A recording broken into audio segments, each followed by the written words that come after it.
Hello ma'am, good afternoon po sa inyo. Hello po, good afternoon. Ma'am, ask ko lang po, between Mayor Vico Soto and Congressman Kiko Barsaga, sino sa tingin mo ang mas role model para sa mga kabataan and why? Personally po, I feel like Mayor Vico Soto kasi pinapakita niya good governance,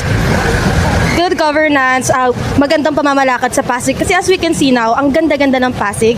And kay Congressman Kiko Barsaga kasi medyo harsh yung approach niya, especially in social media. Like, personally for me, I don't see any purpose sa meow-meow as compared kay Mayor Vico Soto na very straightforward kung ano yung gusto niyang gawin sa plataforma niya. Very straightforward yung plataforma niya itself.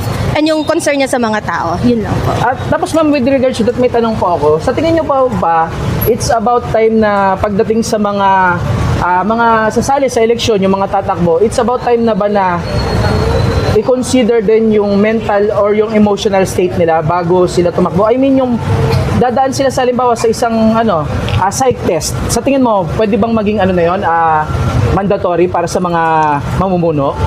Yes po. I feel so. Kasi po, I wouldn't want to be under a reign of someone in the government that personally is unstable. I feel like if you're unstable, then you cannot lead other people as well. So, yun na po yung pinaka, I think, valuable. If you're ready, kuya, so like I said nga, if you're unstable, hindi mo rin talaga makikita ng totoo kung ano talaga yung vision ng isang tao.